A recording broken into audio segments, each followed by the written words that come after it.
네, 2015학년도 유치원 교육과정 B형 나가도록 하겠습니다. 다음은 2014년도 학년도 그다음에 유치원 평가를 마치고 교사들이 나눈 대화라고 되어 있습니다. 물음에 답하라고 되어 있는데요. 유치원 평가 절차에서 기억에 해당하는 평가의 유형을 쓰라라고 되어 있죠. 자, 선생님 교재요 491로 가시겠습니다. 492에 나와 있네요. 전반적인 이제 유치원 평가와 관련된 내용이 있고 거기에 나와 있는 건 3주기예요. 선생님 3주기. 그때 문제가 출제됐을 때는 3주기가 해당되는 해라서 3주기에 보시면 평가 방법이 492에 나와 있는데 첫 번째가 자체평가, 두 번째가 서면평가, 세 번째가 현장평가, 네 번째가 평가 결과서 송부 및 결과 공시죠. 자, 무엇인지 자 설명을 드리겠습니다. 우리가 아까 그 3주기 2014년도 할 때 제가 제 3주기에 공통지표를 설명드린 적이 있습니다. 이 공통지표라는 게 4가지 영역으로 나눠진다라고 말씀을 드렸죠. 이 공통지표는요. 유치원 평가가 국가 수준의 어떤 기준이 있고요. 각 지역별로 기준을 가질 수 있는데 국가 수준의 기준이 공통지표이고요. 지역 수준의 기준은 자체지표라고 설명을 합니다. 그런데 교사들이 이 자체지표를 가지고 공통지표를 가지고 자체적으로 자신의 유치원의 평가를 질을 평가하는 것들이 있는데요. 그것이 자체평가입니다. 그러니까 유치원에서 스스로 그 평가 리스트를 가지고 이 공통지표를 가지고 자신의 유치원을 체크해 보는 겁니다. 그러면 거기에 의해서 보고서가 나오겠죠. 그 결과에 대한 그 보고서를 자체평가 보고서라고 하는데요. 그것을 평가위원회에 올립니다. 올리면 평가위원회에서는 그 서류, 그 자체평가 보고서와 또는 유치원 관련 서류들을 점검하게 돼요. 그게 서면평가예요. 그러면 서면평가가 끝나면요.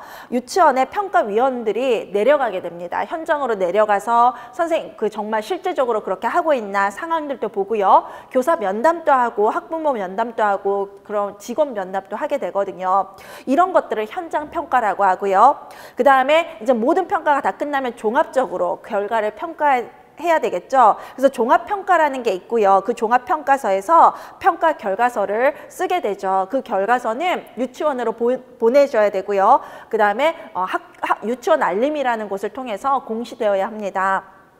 유치원에 보내는 거, 해당 유치원의 결과를 보내는 걸 송부라고 하고요. 그 다음에 학부모의 알 권리를 위해 유치원 알림에 올리는 걸 공시라고 합니다.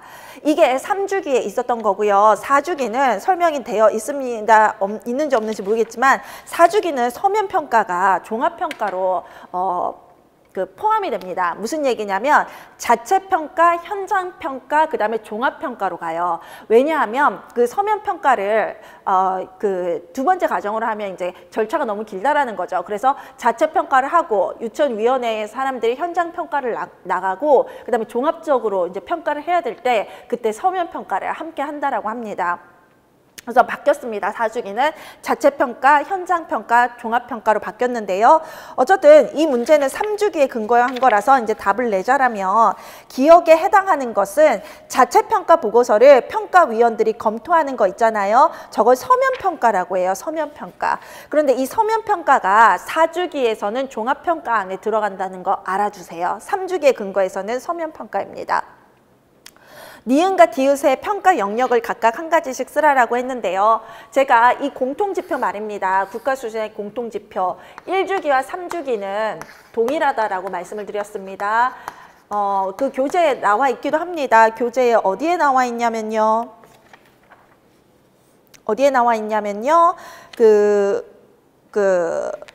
지금 491부터 나오는데요. 첫 번째가 교육환경, 교육과정이고요. 두 번째가 교육환경입니다. 교육환경. 세 번째가 건강과 안전이고요. 네 번째가 운영관리입니다. 그런데 요게 4주기에서는 제가 말씀드렸습니다. 교육 환경과 운영 관리가 결합이 됐다고. 요게 결합이 됐다고. 그래서 4주기는요. 요렇게 4가지로 바뀝니다. 교육 과정, 두 번째 교육 환경 및 운영관리. 세 번째가 건강, 안전. 그 다음에 네 번째가요. 교직원이 따로 떨어져서 나옵니다. 이 부분이요. 그래서 1주기에서 3주기는 동일하고 4주기의 공통지표는 차이가 있다는 거 알아두세요. 그러면 실은 이 교직원 부분이 운영관리에 있었거든요. 1주기에서 3주기까지는. 그런데 단독으로 나왔다라는 거 알아두시기 바랍니다. 그만큼 선생님들을 중요하게 생각하겠다라는 입장이 아니겠습니까? 4주기부터는요. 자, 그러면 보시면 니은에 해당하는 게 시설설비잖아요. 시설설비, 유치원의 시설설비 뭐와 관련이 되어 있어요? 운영관리와 관련이 있죠. 그래서 3주기에 근거하며 운영관리와 관계가 있고요. 4주기라고 하면 교육환경 및 운영관리에 해당이 됩니다. 그 다음에 유아의 행동 관찰 기록, 행동 결과물이 있다라고 하는데 유아의 활동 결과물은 뭐와 관련이 있겠습니까? 선생님 죄송합니다. 제가 시설 설비를 운영 관리라고 했는데 아니죠. 시설 설비는 죄송합니다. 시설 설비는요. 시설이니까 교육 환경에 들어가 있습니다. 죄송합니다. 운영 관리에 들어가는 건 교직원과 관련된 부분, 그 다음에 예산과 관련된 부분, 가정 지역사회와 관련된 부분, 방과 후와 관련된 부분이었는데요. 그중에서 교직원과 관련된 부분이 4주기에는 교직원으로 따로 떼어져 나온 거죠. 그래서 아까 시설설비라고 하면 유치원의 환경 아니겠습니까? 그래서 교육 환경에 들어갑니다. 죄송합니다. 답안 정정합니다. 제가 지금 순간적으로 실수를 했습니다. 그 다음에 디귿과 관련된 거는 유아의 행동 관찰 기록과 행동 결과물인데요. 유아의 교육과 관련된 거 아니겠습니까? 당연히 교육과정에 관련이 되어 있겠죠. 그래서 지금 선생님 1주기와 3주기를 근거로 하면 그 니은에 해당하는 답은 교육환경입니다. 그런데 4주기를 근거로 하면 교육환경 및 운영관리가 되고요. 디귿에 해당하는 거는 1주기, 4주기 공통적으로 교육과정에 해당이 됩니다. 그래서 몇 주기냐에 따라서 답이 바뀐다는 거 알아두시기 바랍니다. 제가 지금 촬영이 몇 시간이 지금 지속되다 보니까 약간 힘이 빠졌나 봐요. 죄송합니다. 그 다음에 위 대화에서 교사들이 유치원 평가에 대해서 잘못 이해하고 있는 부분을 2가지 찾아쓰라라고 했는데요. 교사들의 대화 한번 보시겠습니다. 강 교사, 선생님들 평가받는다고 고생 많으셨어요. 김 교사, 현장 평가위원이 우리 원의 전체적인 상황을 잘 알고 있더라고요. 강 교사, 우리 유치원에서 평가 주간 기간에 제출한 자체평가 보고서를 평가위원들이 검토하고 현장 평가를 나온 거예요. 서면 평가라고 말씀드렸죠. 3주기 때. 최 교사가 현장 평가하는 날 저한테는 우리 원이 민주적으로 운영되는지 질문하더라고요. 그 다음에 시설 설비가 유아 발달에 적합한지도 꼼꼼히 확인하던데요. 교육 환경, 그 다음에 유아의 행동 관찰 기록, 환경 결과물도 자세히 검토하셨어요. 교육과정. 임 교사, 모든 시도를 국가 수준의 공통 지표로 동일하게 평가하는 것이죠. 선생님, 임 교사의 대사가 틀렸어요. 아까 제가 말씀드렸잖아요. 공통 지표와 자체 지표가 있다고.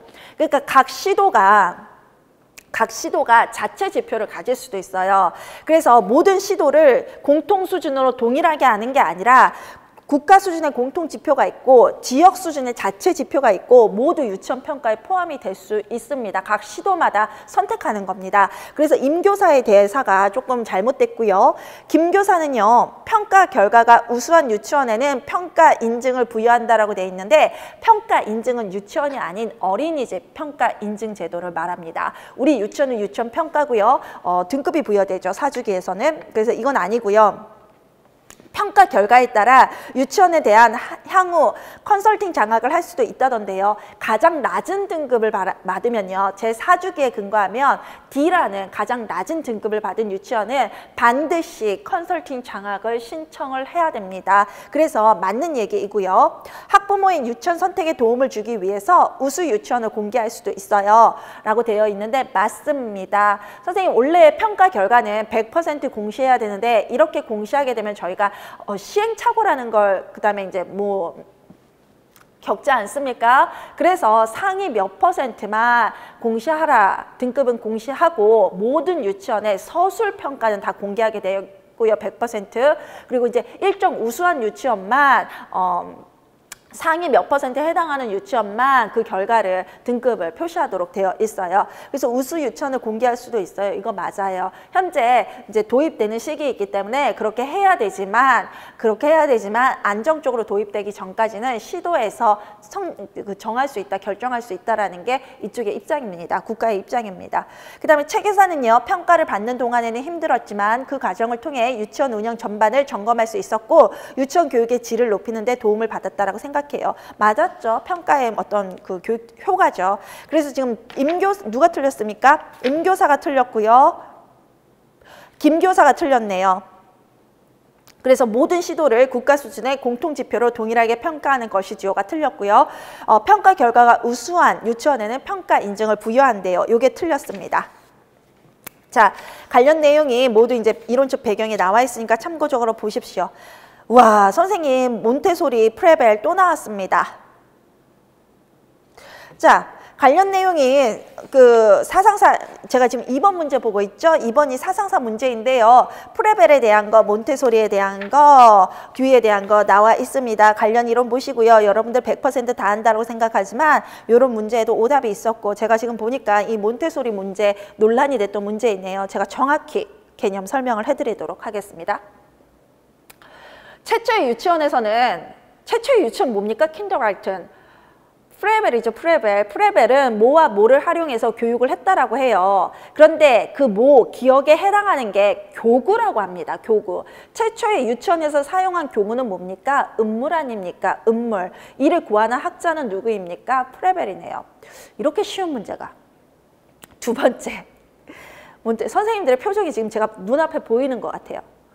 자, 몬테소리요.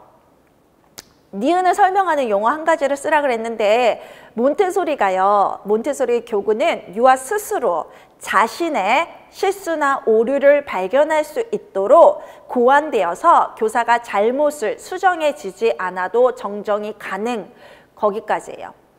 유아 스스로 자신의 실수나 오류를 발견할 수 있도록 고안되어서 교사가 잘못을 수정해 주지 않아도 정정이 가능. 뭡니까? 이 교구는요, 자동 교육이 가능하도록 한 교구입니다. 선생님, 이게 논란이 됐다는 게 자기 수정적 교구로 쓰신 분 있어요. 설명하는 용어로 쓰라 그랬잖아요. 그런데 자기 수정적 교구는요, 몬테소리를 교구를 설명하는 용어지 하나의 어떤 독립적인 일반 용어가 아닙니다. 일반 개념이 아닙니다. 그냥 몬테소리 교구를 저희가 설명을 드릴 때 자기 수정이 가능한 교구예요. 그리고 자기 수정이 가능하다는 그 뜻은요, 자동교육이라는 전문 용어가 있습니다. 몬테소리의 용어. 그래서 답은 자동교육이에요, 선생님. 거기에 보시면 500페이지에 몬테소리 교구에 대한 설명이 있잖아요. 자동교육으로 유아가 주위 환경에서 스스로 자유롭게 선택한 교구를 통해 자신의 능력을 점차적으로 개발해 나간다. 이 자동교육의 뜻이요, 스스로 오류를 정정한다라는 뜻을 가지고 있고 바로 그것이 정확하게 자동교육인데 자기 수정적 교구라고 쓰신 분들은 용어와 그 용어를 설명하는 그런 문장을 이렇게 구별하시지 못하셔서 그런 것 같거든요. 근데 몬테소리 개념은 자동교육은 개념이고 용어고 자기 수정적 교구는 이 몬테소리 교구를 설명하면서 쓰는 단어이고 그렇습니다. 디귿과 리을에 들어갈 용어를 각각 한 가지씩 쓰라 그랬는데요. 자, 듀이가 얘기를 했는데 듀이가 아까 제가 2014년 하면서 듀이의 교육의 원리 설명드리면서 나온 부분이 있네요. 교육은 생활이고 성장이고 계속적인 경험의 재구성. 교육은 계속적인 경험의 재구성은 상용어입니다. 듀이가 얘기한 건데요. 듀이 생각하시면 교육은 계속적인 경험의 재구성. 이건 그냥 암기하시고 자동화돼서 나와야 되는 건데요. 자, 그럼 디귿에 해당하는 건 경험이에요. 그래서 듀이는요, 생활 중심, 경험 중심, 또 모 중심, 아동 중심, 활동 중심을 얘기했는데 리을에 해당되는 게 밑에 보시면 나와 있죠. 생활 속에서 겪을 수 있는 비슷한 것끼리 모아서 쌓기, 언어, 역할, 과학, 음률 등으로 교실을 구분해 놨는데요. 우리가 흥미 영역으로 배치한다 그러죠. 흥미 중심입니다. 자, 듀이와 관련해서 반드시 암기하십시오. 생활 중심, 경험 중심, 아동 중심, 흥미 중심, 활동 중심 5가지는 암기하셔야 됩니다. 교재에 498부터 500페이지가 관련 설명이 있는데요. 500페이지 뒤에 진보주의에 아동중심, 흥미중심, 경험중심, 생활중심, 활동중심 교육을 강조한다는 부분이 아주 잘 설명되어 있습니다. 암기하시기 바랍니다. 501페이지 한번 보세요. 501페이지도 할 얘기가 너무 많은데 강의를 제가 지금 교육과정 강의가 보통 90분 정도가 진행이 되고 있거든요. 관련 설명을 다 들으려면. 그래서 짧게 설명을 해서 1시간 만에 끝내야지 계속 이렇게 생각하는데 문제를 볼 때마다 설명드려야 되는 배경 이론이라던가 선생님들이 혼란을 느끼는 부분이 어딘지를 제가 너무 잘 알아서 설명을 끊지를 못하겠어요. 지금 한 문제도 10분의 설명이 들어가야 되네요. 제 생각엔 제 기출 특강만 한번 3-4번 반복하셔도 합격을 하실 것 같은, 우리 수강생 선생님들이 저한테 항의가 들어올 것 같은 그런 생각이 듭니다. 근데 제가 저희 수강생 선생님들께 변명을 드리자면 기출 특강을 들으시는 것보다 연간 지금 들으시는 게 훨씬 여러분들의 이해도를 높일 거고요. 선생님들이 저와 이론 강의를 하셨기 때문에 이 기출 특강을 더 잘 쉽게 이해하실 수 있으실 겁니다. 그래서 너무 제가 지금 기출 특강을 통해서 모든 저의 전략들이 다 나가고 있어서 저도 조금 걱정이 되긴 하는데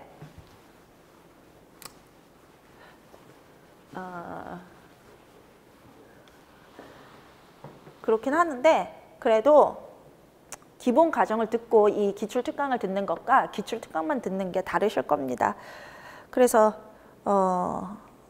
제 생각에는 상반기 이론을 듣고 기출특강을 듣는 게 가장 좋아요. 가장 좋고 기출특강만 들으시면 제가 드리는 모든 설명을 100% 소화를 못 하실 수도 있고 100% 무슨 얘기인지를 모르실 수도 있어요. 그러니까 그런 부분을 이해해 주시기 바랍니다. 실은 제가 2018, 재작년에 신이론을 공개특강으로 했었어요. 그때 작년에는 제가 특강 진행을 하나도 안 했죠. 공개특강을. 이유는 신이론 특강을 했을 때 우리 선생님들이 제가 이제 개론에서는 유아교육 개론에서는 최강자로 소문이 난 거 알고 계시죠? 그런데 솔직히 그거는 이제 개론 강의를 많이 공개적으로 뭐 특강을 진행하기도 했고, 그러니까 몇 시간이지만 하루의 특강이지만 하기도 했고, 뭐 이제 샘플 강의가 나가면서 수강생이 아니었던 분들도 개론 강의를 잘한다, 뭐 한 번만 들어도 잘한다는 거 나오니까 그렇게 설명을 하신 거고요. 실은 수강생들이 가장 높은 평가를 줬던 건 유아교육 신이론이었어요. 근데 이제 신이론 특강을 하게 되면서 재작년에 제가 어떤 항의를 받았냐면 이거는 수강생에게만 알려줘야 되는 모든 내용 아니냐, 그러면 실비아 수강생과 특강을 듣는 사람의 어떤 차이가 있냐라고 이제 항의를 받아서 제가 작년에는 모든 특강을 진행을 못했었습니다. 수강생들이 먼저인 건 사실이니까요. 그래서 제가 이 기출 특강을 공개를 하면서 제가 성격이 대충을 못하는 성격이에요. 그래서 지금 이거 설명을 드릴 때 굉장히 저에 대한 전략이나 저만 드릴 수 있는 보물 같은 설명이나 분석이나 정보가 지금 굉장히 많이 제공되고 있거든요. 그런데 그것만으로 그것만이 실비아 강의가 그게 이 기출에서 드리는 것만이 전부는 아닙니다. 연간에서 완벽하게 100% 퍼즐이 맞춰지는 건 사실이고요. 그래서 수강생 선생님들께서 이게 본인한테 불리한 거 아니냐 그런 항의 저도 받기는 했습니다만 그런 건 아니다라는 거.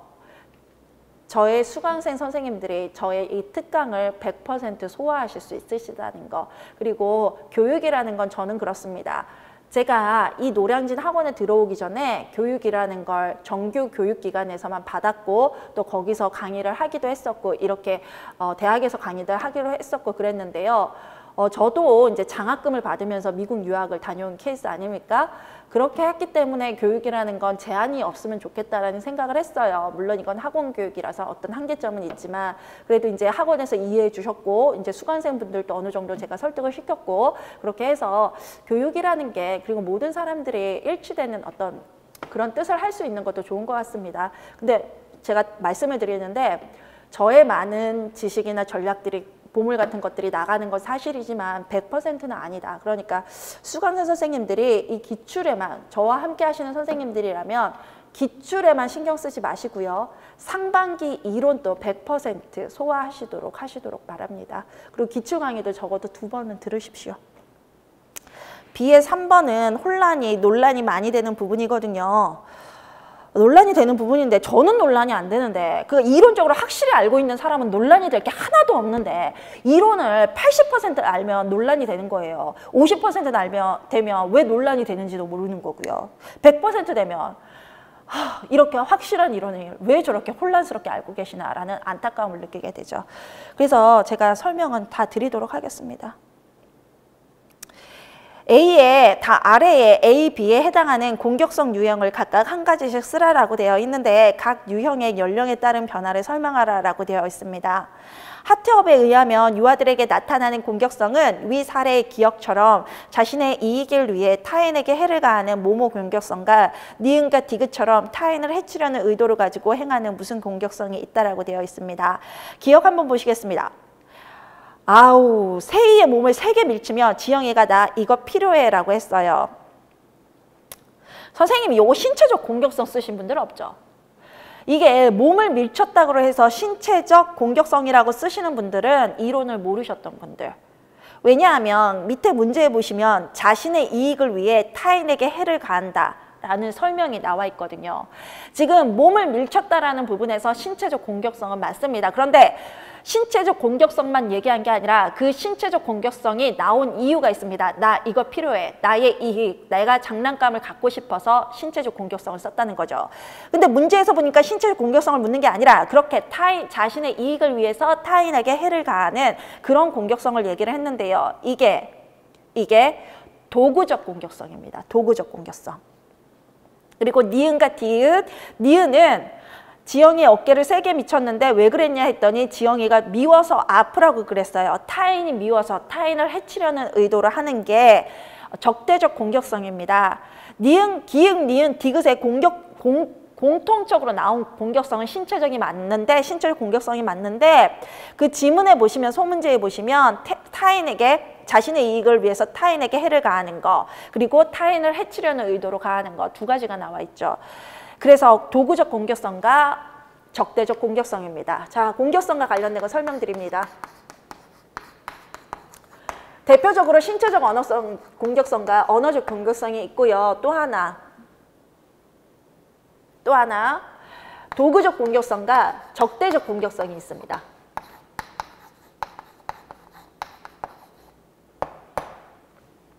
우리 유아기는 신체적으로 표현하는 게 유난히 발달한 때고요. 언어 발달이 아무래도 성인보다 늦기 때문에 자신이 생각하고 있는 걸 다 말로 얘기하지 못합니다. 그래서 언어적 공격성보다는 신체적 공격성이 더 두드러진 시기가 유아기고요. 이것이 연령이 변화함에 따라 언어적 공격성으로 변하게 됩니다. 한마디로 말을 잘하게 되면 신체적 공격성이 필요가 없다라는 얘기입니다. 자, 도구적 공격성과 적대적 공격성 보겠습니다. 도구적 공격성은 타인이 미워서가 아니라 나의 이득을 위해 혹은 나와 가까운 사람의 이득을 위해서 공격성을 하나의 도구로 쓰는 것을 도구적 공격성이라고 합니다. 우리 유아기는 기억력이 높은 시기가 아니기 때문에 타인이 나에게 나쁜 짓을 한 것을 오래 기억하지 않는데요. 그래서 적대적 공격성보다는 도구적 공격성이 더 많이 발달하는 때라고 하고요. 기억력이 발달할수록 다른 사람이 나에게 나쁘게 한 것을 오래 기억하기 때문에 해당 사람을 미워하는 마음이 생기고 그 미워하는 사람이 마음이 공격성으로 나타난다고 합니다. 그것이 적대적 공격성입니다. 그럼 연령 변화는 뭐겠습니까? 나이가 많아질수록 인지력이 높아질수록 기억력이 높아질수록 신체적 언어 공격성에서 언어적 공격성으로 그리고 도구적 공격성에서 적대적 공격성으로 발달해 간다라는 게 연령에 따른 변화입니다. 그래서 여기에서는 도구적과 적대적이 답이므로 유아기에는 도구적 공격성이 높고 적대적 공격성은 낮은 경향을 보인다. 그러나 연령이 높아지고 기억력이 길어짐에 따라서 도구적 공격성은 낮아지고 적대적 공격성은 높아지는 경향을 보인다가 정확히 이론에 근거해서 연령의 변화를 설명한 겁니다. 해당 설명은요. 503페이지에 있는데 우발적 공격성, 표현적 공격성, 도구적 공격성, 적대적 공격성 그 다음에 공격성의 발달 양상 층에 모두 설명이 되어 있습니다. 메이어와 카루소, 살로베이의 정서지능 관련인데요. 이것도 이렇게 명확하게 설명하는 강사는 저밖에 없을 텐데. 한번 보시겠습니다. 선생님, 제가 지금 약간 기분이 안 좋은 것 같죠? 선생님들, 저희 특강을 기다려주시는 선생님들께 제가 감사한 마음이 가지고 있는데요. 그런데 저는 특강 강사는 아닙니다. 정규 강의를 주말마다 진행하는 강사입니다. 그래서 실은요, 제가 토요일, 일요일에 정규 강의를 진행하고 있고 목요일에 따로 시간을 내서 하루에 11시간씩 촬영을 하고 있어요. 그런데 제가 선생님들께 간단하게 답만 말씀을 드리는 게 아니라 이론적 배경도 설명하고 있고 그 이론적 배경에 근거해서 왜 이 답이 나오는지도 정확히 설명을 드리고 있거든요. 그래서 11시간이라는 촬영 시간을 강행하면서도 굉장히 지금 충실히 빨리 끝내는 게 아니라 충실히 설명을 드리는데 노력을 다하고 있습니다. 그래서 저희가 강의를요 한꺼번에 촬영을 해서 드리면 좋겠지만요, 저는 정규 강의를 하고 있고 그 다음에 더해서 특강을 원래는 수강생 선생님들만을 대상으로 하려다가 그래도 학원에서 이제 전체 특강으로 하는 것도 의미가 있겠다고 해서 학원에서 권유를 하셔서 제가 이제 전체 특강으로 하고 있는 그런 상황이거든요. 그런데 정규 강의를 포기하고 특강을 진행하는 건 불가능합니다. 한마디로 제가 주말을 제외한 모든 날짜를 특강 강의에 쓸 수가 없고요. 그래서 매주 11시간씩 목요일마다 촬영을 하고 있어요. 그렇기 때문에 지금 촬영이 일주일 단위로 순차적으로 올라가고 있어요. 정규 강의도 일주일마다 진행이 돼서 올라가거든요. 그런 것들에 대해서 뭐 이제 질문이 들어오는 건 없는데 특강 강의가 왜 안 올라오냐 이런 질문 제 카페에 올리지 말아 주셨으면 좋겠습니다. 학원이나 저나 선생님들께 할 수 있는 최선의 노력을 하고 있습니다. 그래서 굉장히 지금 힘이 빠져요. 저희의 최대의 노력을 더 달라고 보채지는 말아 주십시오. 저는 특강 강사는 아닙니다. 정규 강의를 한 강사이고 정규 강의에서 합격생들을 굉장히 많이 배출한 강사입니다. 그리고 정규 강의가 먼저인 게 사실이고요. 특강은 제가 여러분들에게 드리는 보너스 같은 선물 같은 시간입니다. 그래서 일주일마다 저와 촬영팀이 11시간씩 매주 목요일마다 강행하고 있다는 거 알아주셨으면 좋겠습니다. 그리고 언제 올라오냐, 왜 뒷강의가 안 올라오냐 이런 강의 이런 거 올리지 말아 주십시오. 매주 프로그램 매주 올라가는 그 시간은 이미 다패스 임용고시 학원 사이트에 저와 관련된 코너에 설명되어 있습니다. 그 부분 찾으신다면 언제 강의가 올라가는지 정확히 설명이 되어 있을 텐데요. 강사는 쓸데없는 곳에 신경을 쓰고 싶지도 않고 그런 시간을 낭비하고 싶지도 않습니다. 그래서 그런 부분, 특히 수강생이 아니신 분들 좀 유념하셨으면 좋겠습니다. 지금 수강생도 그런 항의나 그런 글들을 제 카페에 올리지는 않거든요. 그리고 일주일마다 강의가 차곡차곡 올라가는 건 어느 강의나 그렇습니다. 그런 것에 대해서 저나 학원에 부담을 주시거나 하지는 마시고요. 다패스 임용고시에 지금 공지된 사항 본인이 확인하시는 건 본인의 의무입니다. 그렇게 확인하셔서 수강하시기를 바랍니다. 그래서 지금 선생님들이 그렇게 하시니까 지금 제가 저의 어떤 지식을 나눠주고 싶지 않다라는 생각이 자꾸 들어서 설명을 드리고 싶지가 않아요, 지금. 그래도 이 특강이 기출 강의를 수강생용으로 따로 진행하는 게 아니기 때문에 제가 일단 정성을 다해 저의 의도대로 진행은 하도록 하겠습니다. 선생님, 저는요 할 말을 못하는 강사는 아닙니다. 왜냐하면 저는 실력이 너무나 뚜렷한 강사예요. 저 정도 실력을 가지려면 학사, 석사, 박사 모두 유아교육을 전공하고 제가 유아교육만 전공한 게 아니죠. 교육학도 정식으로 전공한 강사죠. 저는 교수님들과 비교해서 뒤지는 강사도 아니고요. 그리고 세계적인 수준의 어떤 교수들과 어깨를 나란히 하고 학회에 참석한 세계적인 수준의 학회에 참석한 적도 있는 강사입니다. 실력이 없는 강사라면 할 말을 못하겠죠. 자신의 실력에서 자신이 없으니까. 그런데 저는 유아교육 그리고 유아임용에 대한 실력은 100% 그 누구도 어떻게 할 수 없는 그런 실력 있는 강사입니다. 그런 실력 있는 강사가 자신의 시간과 노력을 기울여서 이런 강의를 선생님들께 정말 정성을 다해서 제공하고 있다는 거 알아주셨으면 좋겠습니다. 저와 함께 이 기출특강을 계속 들으실 예정이라면요. 그리고 수강생이 아니신 분들이요. 불만이 있으시다면 강의는 안 들으셔도 되거든요. 그런데 불필요한 항의나 저의 보챈 같은 건 하지 말아주세요. 메이어, 카로베이, 카루소, 살로베이 있습니다.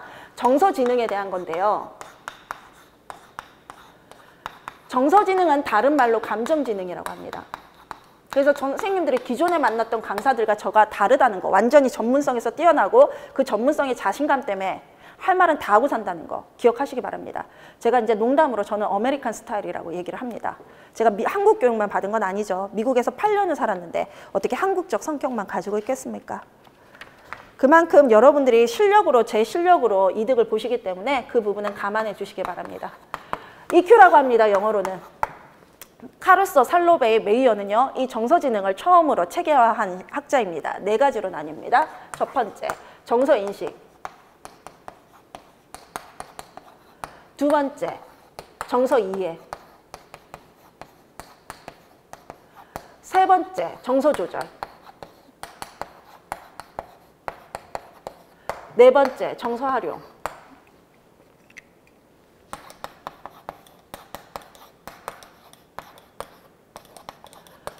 인식과 이해, 구분 어떻게 하십니까? 인식과 이해 마치 같은 말처럼 들리지 않습니까? 그런데 완전히 다릅니다. 정서인식은요, 타인이든 내 거든 저 사람이 화났다 혹은 내가 기분이 좋다라는 걸 아는 것을 정서인식이나 정서인지라고 합니다. 그런데 왜 화가 났는지, 이렇게 해서 저 사람이 화가 났구나, 이렇게 해서 저 사람이 기분이 좋구나, 이유까지 아는 것 정서이해라고 합니다. 메이어와 카루소 살로베이는요, 참 재미있는 게 나의 감정, 너의 감정을 구분하지 않았습니다. 그런데 이 학자들의 이론을 확장시킨 골만이라는 학자가 있거든요. 그 골만이라는 학자는요, 관련 이론을 내 감정, 네 감정, 타인의 감정으로 구분했어요. 그런데 이 메이어와 살로베이는 그러지 않았다. 내 걸 인식하든 타인의 인식하든 정서인식이고요. 그리고 왜 그런 감정을 느끼는지 그런 것까지 이해하는 것, 그것을 정서이해라고 합니다.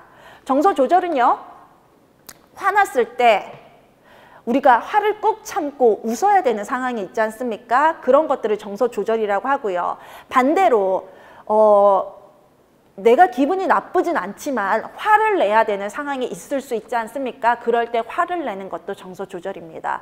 그래서 내가 원래 가진 감정을 누르고 상황에 맞게 표현해야 되는 감정으로 표현하는 거, 그걸 조절이라고 하고요. 정서 활용은요, 이 정서 조절을 문제 해결에 활용하는 겁니다. 한마디로 어떤 상황에서는 제가 화가 나지 않았지만 화를 내는 게 문제를 해결하는 아주 좋은 방법이 될 수 있지 않습니까? 그래서 화가 나지 않았지만 화를 내면서 그 문제를 해결하려고 내가 화내는 감정을 활용할 때 그런 것들을 정서 활용이라고 합니다. 각각의 개념이 뚜렷하게 구분이 됩니다. 그렇다 하면 여기서 이제 그 메이어와 카루소 살로베이 정서 지능에 관한 용어 중에서 리을과 미음에 해당하는 용어가 있는데요. 리을에 보시면 네가 후라이팬 뺏었을 때 새의 기분이 어땠을까? 뭐가 해당이 됩니까? 네가 후라이팬에 뺏었을 때 새의 기분이 어땠을까? 선생님, 요거 정서 이해라고 하시는 분 있었잖아요. 정서 이해는 아니에요. 왜요? 지금 지영이라는 아이가 세희를 그랬습니까? 세희의 감정을 알고 있어요? 알고 있어요? 지금 지영이가 세희의 감정을 안 다음에 왜 그런 상황에서 세희가 그런 기분을 느낄 수 있을까? 이렇게 물어봤어요. 그게 아니라 네가 후라이팬을 뺏었을 때는 원인과 결과라기보단 지금 상황을 얘기하고 있어요. 왜냐하면 지영이는 새의 기분이 어떤지조차 감지하지를 못하고 있거든요. 그래서 그 뒤에 대답이 지영이가 몰라요잖아요. 몰라요. 너가 후라이팬 뺏었을 때 바로 그때 있잖아. 너 새의 기분이 어떤지 봤어? 교사가 이렇게 얘기를 하니까 지영이가 몰라요. 이렇게 얘기했잖아요. 얘는 인지도 못했어요. 인지도 못한 아이에게 무슨 이해를 시키려고 했겠습니까? 그래서 요거 정서 이해라고 하신 분요. 후라이팬을 뺏었을 때를 원인, 새의 기분이 어땠을까를 결과라고 해서 인과관계를 설명하기 때문에 이해라라고 하는데요.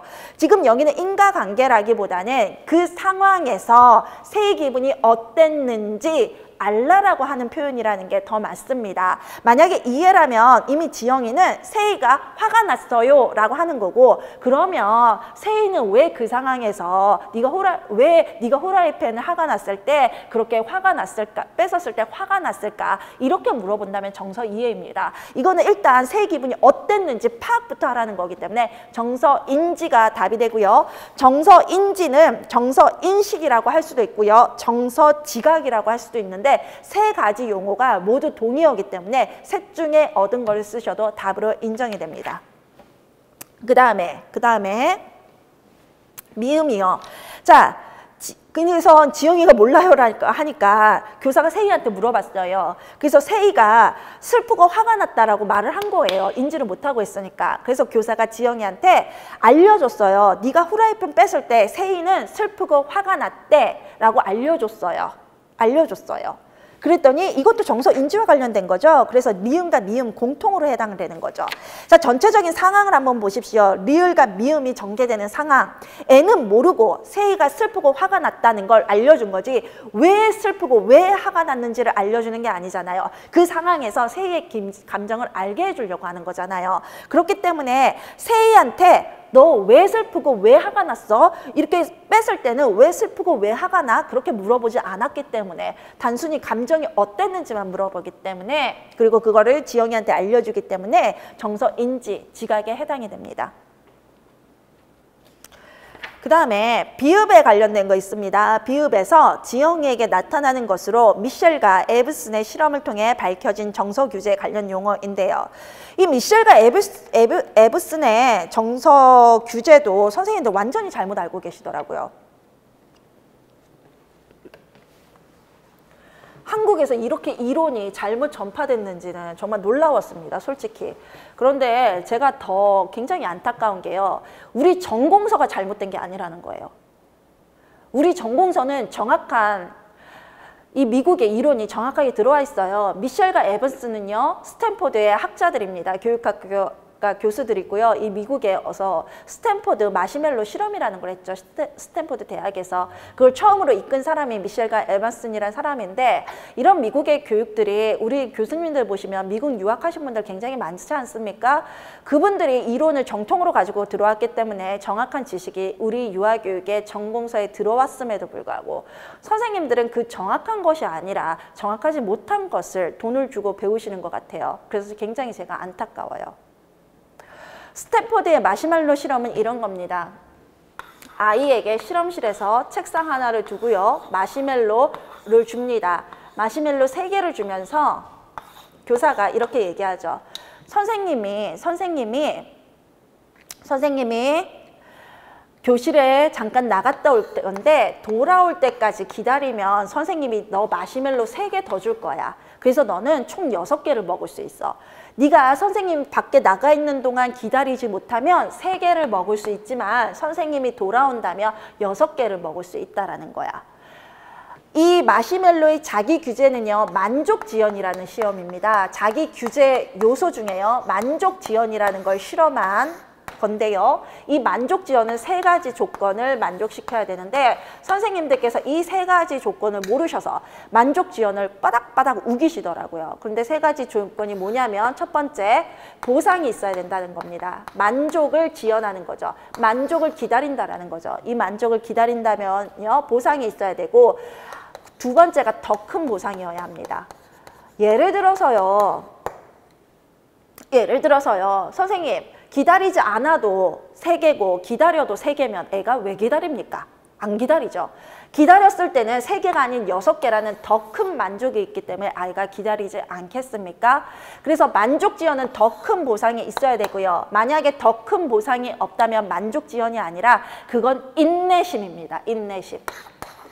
그래서 선생님들께서는 이 인내심과 만족지연이 같은 거라고 생각하시고 다음 문제 2015년 문제 말고 2016년인가 2017년 문제에 인내심이 표현되었을 때 그게 만족지연이라고 굉장히 우기셨죠. 그러면서 실비아 답안이 틀렸다고 했지만 답안이 채점이 됐을 때 채점이 되고 나서는 결과가 나와서는 결국 실비아 답안으로 채점이 됐고 우리 선생님들은 그 해에 전원 만점으로 전원 최종 합격을 했었죠. 이론을 정확히 모르면 이렇게 우기실 수밖에 없어요. 그러니까 전문가, 저같이 유아교육 전문가에게 강의를 듣는 게 100% 확실한 방법입니다. 인내심은 참는 거예요. 참는 거. 그런데 참는 게 만족지연이 아니라 만족을 지연하는 게 만족지연이에요. 왜? 더 큰 보상, 더 큰 만족이 있기 때문에 참을 수 있는 거. 인내심은 그냥 참는 거. 만족지연은 더 큰 보상이 있어서 참는 거. 완전히 다른 겁니다. 완전히 다른 거. 이거를 설명해 주는 사람이 아무도 없었단 말입니까? 인내심을 만족지연이라고 바닥바닥 우기게. 자, 세 번째요. 세 번째가 세 번째에 해당하는 게 인내심입니다. 기다릴 수 있는 시간. 이게 뭐냐면요, 선생님. 우리 아이들은요, 더 큰 보상이 있다 그래도 그 시간이 자신의 인내심 한계에 넘어서면요, 기다릴 수 없다라는 거예요. 한마디로 10분 기다릴 수 있는 그 참을성이 있는 아이가 1시간을 기다린다 수는 없는 거예요. 아무리 보상이, 더 큰 보상이 몇 배로 주어진다라고 해서. 그래서 아이가 기다릴 수 있는 시간 내에 교사가 돌아가야 된다는 거, 더 큰 보상이 주어져야 된다는 겁니다. 그것이 세 번째에 들어가는 게 인내심이지 한 하위 요소지 만족지연이 아닙니다. 만족지연이 되려면 이 세 가지를 100% 만족, 그 세 가지를 100% 만족시켜야 합니다. 그래서 이 아이가 참는 거는 그냥 참는 게 아니라 세 개의 마시멜로가 더 더해져서 6개를 먹으실 수 있기 때문에 참는 겁니다. 거기에 보시면요, 우리 아이들이 그렇게 하고 있는지 한번 보시겠습니다. 미셸과 에바슨, 거기에 제가 원서라고 하시면 선생님이 영어로 된 게 원서가 아닙니다. 그 영어로 된 거 좋아하시는 거 잘못된 거고요. 원서는 원래 학자가 쓴 글을 원서라고 합니다. 그 학자가 영어로 썼으면 영어가 원서인 거고요. 한국어로 썼으면 한국어가 원서인 겁니다. 제가 보는 원서는 그 학자가 쓴 그대로고요. 저는 영어 번역을 100% 제가 합니다. 한마디로 구글 돌리는 번역은 안 하기 때문에 제 원서는 정확하게 100% 한글로 해석을 냈다는 걸 알아두십시오. 이게 다른 강사들과의 차이점이죠. 그래서 만족지연의 원리 조건 3개예요. 보상의 원리, 더 큰 보상의 원리, 시간의 원리가 있는데 이 시간의 원리가 내가 기다릴 수 있는 시간 내에 만족이 와야 기다릴 수 있다는 겁니다. 그런데 요거 3가지가요. 제가 처음에 강의할 때는 정말 원서, 이 미셸과 에바슨의 원서를 보고 그 해석을 했거든요. 그런데 제가 해석한 다음에 그 다음엔가 전공서에 그대로 번역돼서 나왔어요. 제가 번역한 거랑 똑같이 번역돼서 어떤 전공서에 나왔어요. 참고하십시오. 그래서 이 3가지가 있어야 되는데 3가지가 있는지 한번 보세요. 그 책에 이론은 설명돼 있고요. 자, 비읍에 해당하는 거. 지영이가 같이 가지고 놀아요. 자, 그래서 교사가 너 싸우지 않고 놀 수 있는 방법이 뭐라고 했더니 지영이가 같이 가지고 놀아요 이랬더니 지영이와 같이 가지고 놀아요 이렇게 했더니 지영이가 아니에요. 세희가 먼저 놀고 그 다음에 내가 놀게 했어요. 어머, 양보를 했어요. 그래서 교사가 어머, 지영아, 너 왜 지금 세희랑 같이 안 놀고 나중에 놀려고 하니? 이야, 지영이의 대답이 가관입니다. 난 혼자서 요리사 놀이를 하고 싶은데 지금 놀면 세희랑 같이 후라이팬을 나눠 써야 되는 거예요. 그런데 나중에 놀면, 한마디로 기다리면 후라이팬을 나 혼자 가지고 마음껏 놀 수 있다는 거예요. 더 큰 보상이 있잖아요. 지금 놀면 나눠서 놀아야 돼요. 근데 조금 기다리잖아요. 그러면 더 큰 보상, 나 혼자 가지고 놀 수 있어요. 그래서 정확히 만족지연이 되는 겁니다. 정서 규제의 하나라고 합니다. 만족지연은요. 그래서 문제에서 이 미셸과 에브슨의 실험을 통해 밝혀진 정서 규제 관련 용어를 한 가지 쓰라 그럴 때 답은 만족지연이 되는 겁니다. 아우, 오늘 악플 굉장히 많이 달리겠다. 그래도 하고 싶은 말은 하고 살아야죠.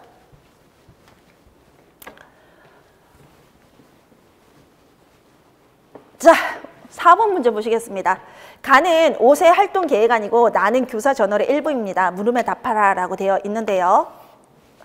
가에서 이루어지는 활동과 같이 유아교육 기관 내에서 직접 경험할 수 없는 정보들을 얻는데 효과적인 사회교육 활동 유형을 쓰라 그랬어요.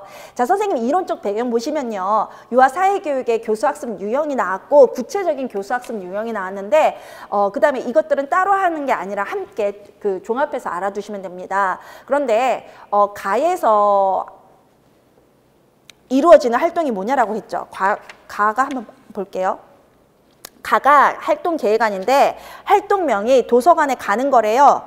근데 얘들이 정말 도서관에 간 것 같아요. 그래서 도서관 대출증을 미리 제작하고 도서관에 가본 경험에 대해서 이야기하고 도서관에서 볼 수 있는 것에 대해서 이야기하고 전개로 정말 도서관을 갔네요. 차례를 지켜서 이동했고 도서관에서 일하는 분에 대해서 알아보고 책을 빌리는 방법을 알아보고 책을 빌리는 과정을 살펴보고 자신이 읽고 싶은 책을 골라 빌려본다. 실제로 해봤어요. 그래서 마무리해서 도서관에 다녀온 느낌을 이야기해 본 바가 있고, 도서관 건물에 있던 다양한 공간에 대해서 이야기 나누는 게 있어요. 확장 활동으로 감사의 편지를 쓰는 거, 도서관 놀이를 해보는 게 있는데요. 자, 교수학습 유형 보시면 토의, 사회극놀이, 자유선택활동, 현장학습, 지역인사, 활용이 있는데 뭐가 답입니까? 현장학습이 답이죠. 도서관에 진짜 가봤네요. 근데 현장학습의 동의어가 뭡니까? 견학이죠. 그래서 견학, 현장학습 모두 답으로 인정이 됩니다. 기업과 같이 사무소, 누리과정, 사회관계 영역의 내용 한 가지를 쓰시오라고 되어 있어요. 도서관에서 하는 일을 안다인데요. 이것과 관련된 사회관계 영역의 내용을 쓰래요. 내용. 자, 선생님 거기에 보시면 510페이지 보십시오. 510페이지에 보시면 내용 범주, 사회관계에 해당하는 내용 범주와 내용이 모두 있고요. 거기에 그 내용 범주에 사회에 관심 갖기라는 내용 범주가 있고요. 내용에 지역사회에 관심 갖고 이해하기라는 내용이 있죠. 그런데 거기 세부 내용에 보시면 직업과 관련된 거, 일과 관련된 거, 뭐 있지 않습니까? 다양한 직업에 관심을 갖는다가 만 5세의 세부 내용으로 지금 나와 있지 않습니까? 만 5세 계획안입니다. 그러면 그것과 관련돼서 그 도서관에서 하는 일을 알아본다라는 거죠. 그렇기 때문에 이 세부 내용, 다양한 직업에 관심을 갖는다와 관련된 그 세부 내용과 관련됐기 때문에 그 세부 내용을 포함하는 내용이 뭡니까? 지역사회에 관심 갖고 이해하기죠.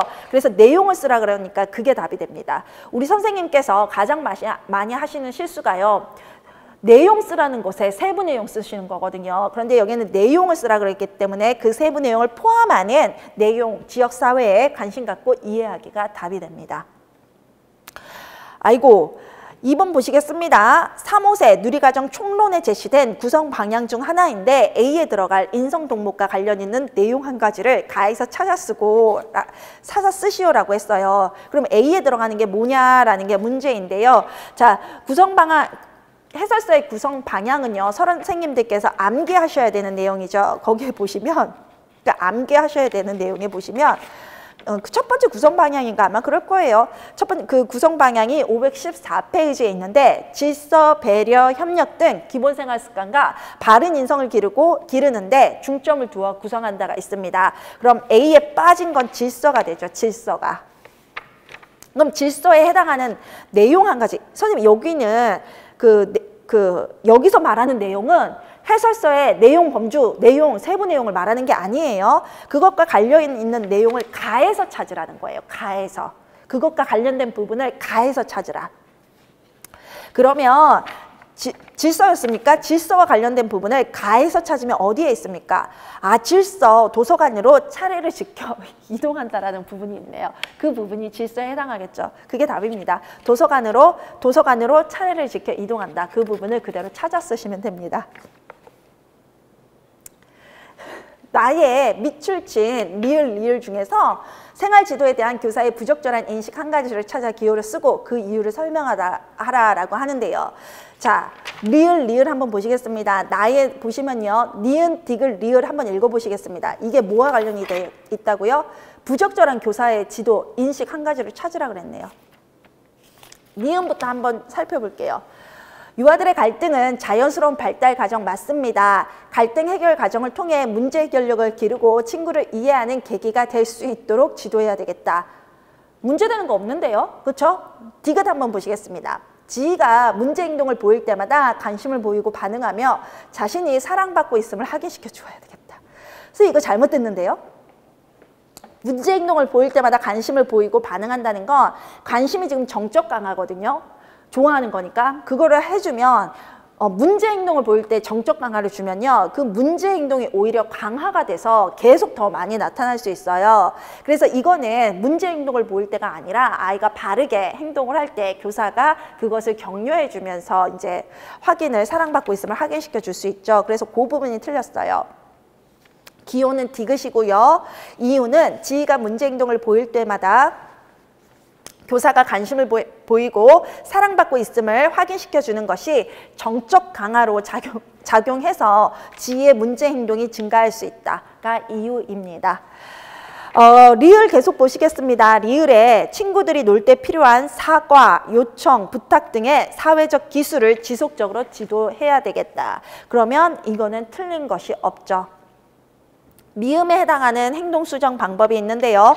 선생님 교재에 보시면 행동 수정 방법이 뭐 강화와 격리만 소개했습니까? 515에. 그런데 이제 이론서 가지고 계신 분들은 이론서를 보시면 행동 수정 기법에는 바람직한 행동을 증가시키는 방법과 바람직한 행동을 감소시키는 방법이 있습니다. 그 중에서 미음에 해당하는 거 보시겠습니다. 미음에 해당하는 건 유아들이 약속한 대로 연희를 교실 뒤쪽에 의자에 3분간 앉아있겠다. 선생님 3분 너무 길어요. 실제로는 하지 마세요. 요새 타임아웃이 너무 길면 학대로, 아동학대로 인식될 수 있거든요. 그래서 타임아웃 웬만하면 요즘은 하지 마세요. 근데 어쨌든 쓰고는 있습니다. 이론서에. 약속 시간이 지난 후 연희와 의자에 앉게 된 이유에 대해서 이야기를 나누었는데 왜 그랬냐 했더니 왜 의자에 앉혔냐 했더니 연희가 다른 친구를 할퀴었네요. 그래서 교사가 의자에 3분 동안 앉아서 생각해 보라고 했어요. 요거는 타임아웃이라고 하고요. 격리라고도 하고 고립이라고도 하기 때문에 모든 용어가 다 답으로 되고요. 이 타임아웃 제가 아까 아동학대가 될 수 있다라고 말씀드렸는데 시간이 너무 길면 아동학대가 될 수 있고요.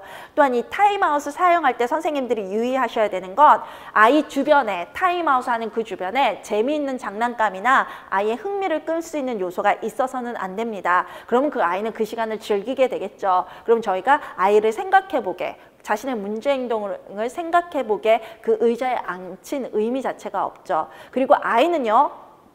갇힌 공간이나 분리된 공간이 아니라 교사와 함께 있는 공간 혹은 교사가 시야로 관찰할 수 있는 공간에 있으셔야 됩니다. 그렇지 않아도 이건 아동학대가 될 수가 있습니다. 잘못하다가 감금될 수 있어요. 아이만 딴 데 혼자 놓는 것. 그래서 실제적으로 선생님들이 교실에 가신다라면 저는 타임아웃은 안 했으면 좋겠습니다. 요즘은 아동학대로 지금 큰 문제로 이제 되고 있는 것 같기도 하고요. 2차에서 답변하실 때 타임아웃 웬만하면 피하십시오. 긍정적인 방법으로 아이와 해결한다. 그런 식으로 답변을 하시기를 바랍니다. B-5번인데요. B-5번에 음악 감상 지도 방법으로 부적절한 내용을 기억에서 찾으라고 했습니다. 이것을 또 적절하게 고쳐 쓰라고 했는데요. 기억의 활동 방법 보시면요. 생상스의 사진과 함께 동물의 사육제를 소개했어요. 주의 깊게 들어야 할 부분을 알려줬고요. 동물의 사육제 곡 전체를 들려준다. 몇 세인데 곡 전체를 들려주는 거예요. 연령은 없지만 어쨌든 동물의 사육제라는 곡이 상당히 길 텐데요.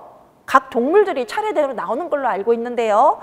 그렇다면 아이에게 곡 전체를 들려준다고요? 만 5세한테도 너무 길어요. 이 부분이 잘못됐고요. 그것을 적절하게 어떻게 하냐면요. 곡의 특성이 드러나는 부분을 아이가 흥미를 느낄 수 있는 부분을 2분에서 4분 내지 또는 2분에서 3분 내지로 편집해서 들려준다가 맞아요. 그 다음에 곡을 들어본 느낌에 대해서 이야기 나눈다. 맞죠. 그림 자료를 보고 주제 동물에 대해서 이야기를 나눈다. 동물을 표현하는 악기에 대해서 이야기를 나눈다. 동물을 상상하며 다시 곡을 듣는다. 인데요. 자, 음악 감상과 관련된 부분. 자, 구체적인 지도 방법 제가 전공서에서 가져왔는데 연령적인 어떤 말이 없을 때는 감상할 곡은 2에서 4분 정도가 적합하다라고 일반적으로 나와 있습니다. 2에서 3분, 2에서 4분 모두 답으로 인정이 됩니다. 자, 니은 확장활동의 내용을 모두 포함하는 3, 5세 예술경험 영역의 내용을 쓰라 그랬는데요. 자, 우리 예술 경험의 내용 한번 보시겠습니다. 관련된 해설서, 전공서 어디에 나옵니까? 제가 그 부분을 안 드렸어요? 이런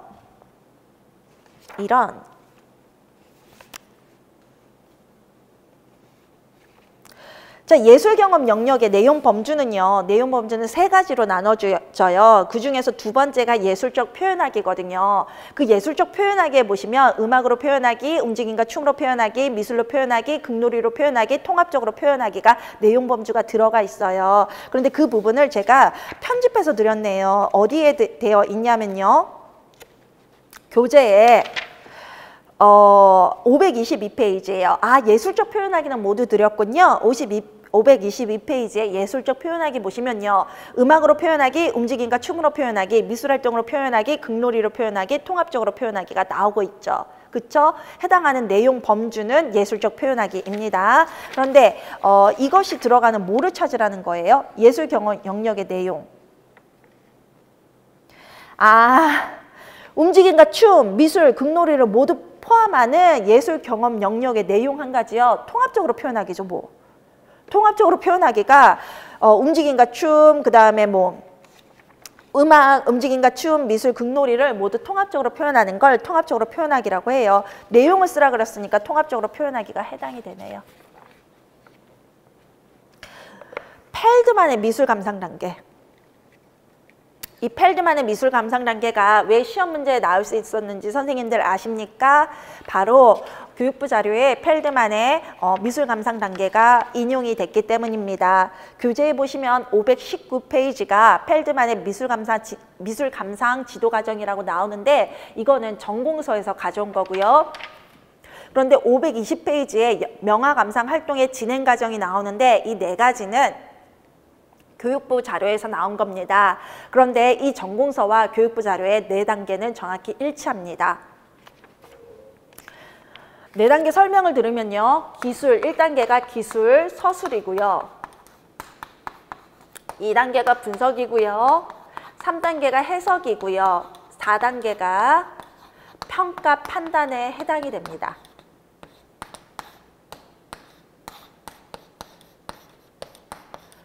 기술 설술은요, 선생님들이 그림을 봤을 때 나오는 모든 것을 묘사하고 기술하시는 겁니다. 그래서 한 장의 그림을 보고 아이에게 자, 그림 속에서 무엇이 보이니? 라고 물어보는 거, 아이가 사람이요, 집이요, 다리요, 이렇게 말하는 거 기술 서술에 해당이 됩니다. 눈에 보이는 그대로를 다 말해보는 거. 그러면 그 다음에는 분석이라는 걸 하는데요. 미술에 요소와 원리라는 게 있거든요. 뭐 색, 모양, 원근감, 공간감 이런 것들이 미술의 요소와 원리에 해당이 됩니다. 이런 것들을 근거로 미술을 하나하나 따져보는 거, 그림을 하나하나 따져보는 거, 그게 분석이 되고요. 해석은 이렇게 차례차례 하나하나 분석해 봤더니 우리가 결국 이 그림은 작가가 왜 그렸을까? 그리고 이 그림이 뜻하는 바는 뭘까? 그림이 말하고자 하는 걸 저희가 추론해 보는 과정이 있는데요. 그것을 해석이라고 합니다. 그럼 마지막 단계는요. 그림을 평가하고 판단하는 과정인데요. 그래서 이 그림은 어떤 가치가 있니? 라고 물어보는 거고요. 너는 얼마를 주고 사고 싶니? 네 집에 걸어놓고 싶니? 혹은 네 방에 걸어놓고 싶니? 엄마에게 선물하고 싶니? 이런 것들을 물어보는 게 평가 판단입니다. 교육부 자료에서는 애호화하기인데 좋아하는 게 애호죠. 그래서 이렇게 내면화하는 거, 애호화하는 거, 좋아함을 표현하는 거, 그런 것들이 평가 판단에 해당이 됩니다. A에 들어가는 거 분석이고요. B에 들어가는 거 평가 또는 판단인데요. 그걸 적으라는 겁니까? 아니죠. 발문을 적으라는 거죠. 야, 이것도 틀린 분들이 있으셨죠? 선생님, 이거 틀린 분들이 있었어요. 굉장히 간단한 건데. 자, 디귿 한번 보시겠습니다. 실비한테는 모든 게 간단한데. 이렇게 혼란이 있으실까요? 혼란이 없도록 잘 안내해 보도록 하겠습니다. 자, 디귿에 해당하는 거 보시겠습니다. 이 그림의 바로 전에는 무슨 일이 일어났을까? 아이들이 그림의 내용을 보고 앞뒤 상황의 내용을 추측해 보는 거. 해석에 해당합니다. 해석. 네가 한번 해석해봐. 이 그림 전에는 무슨 일이 있었을까? 그림 후에는 무슨 일이 일어날까? 이런 것들을 생각해보는 건 해석이고요. 이 그림을 어디에 걸어두면 가장 좋을까? 어울릴까? 가치가 있을까? 판단, 평가에 들어갑니다. 그 다음에 금붕어는 어떤 모습을 하고 있니? 동그라미 치세요. 모습에. 미술의 모양, 요소에 모양이라는 것이 들어가거든요. 모양, 이런 모양, 형태라는 게 들어갑니다. 형태. 미술의 요소에 형태라는 게 들어가요. 형태. 이 형이나 형태가 모습을 분석하는 겁니다. 그래서 이 모습이라는 것이 형태의 다른 동의어이기 때문에 금붕어는 어떤 모습을 하고 있니? 그게 분석에 해당이 됩니다. 기술 서술이 아닙니다. 단순하게 그림 속에서 무엇이 보이니? 이렇게 물어보는 건 기술 서술이지만 미술의 요소나 원리에 집중하면서 그림을 살펴보게 하는 건 분석입니다. 여기에서는 모습, 형태, 미술의 요소, 형태는 미술의 요소에 해당하기 때문에 분석에 해당하는 발문입니다. 화가는 왜 이 그림을 그렸을까? 화가의 의도를 생각해 보는 건 해석입니다. 이 그림은 무엇으로 그렸을까? 선생님 그림 딱 봤을 때요. 미술의 재료를 보는 거 아닙니까? 미술의 재료. 미술의 재료는 미술의 요소나 원리에 들어가지가 않습니다. 기술 서술에 해당하는 겁니다. 사실적이죠. 그리고 그림을 딱 봤을 때 선생님들께서는 연필로 그렸어요. 크레파스로 그렸어요. 물감으로 그렸어요. 아시지 않습니까? 하나하나 따져보지 않아도. 그래서 이것은 기술 서술에 해당하는 대표적인 질문이고요. 요거 분석으로 알고 계시는 분들 있죠. 100% 오답입니다. 왜? 전공서에서 확실하게 이것은 무엇으로 그렸나 미술의 재료를 알아보는 거 기술 서술에 해당한다라고 정확하게 얘기하고 있어요. 그래서 이거 분석으로 배우셨다면 잘못 배우신 거예요.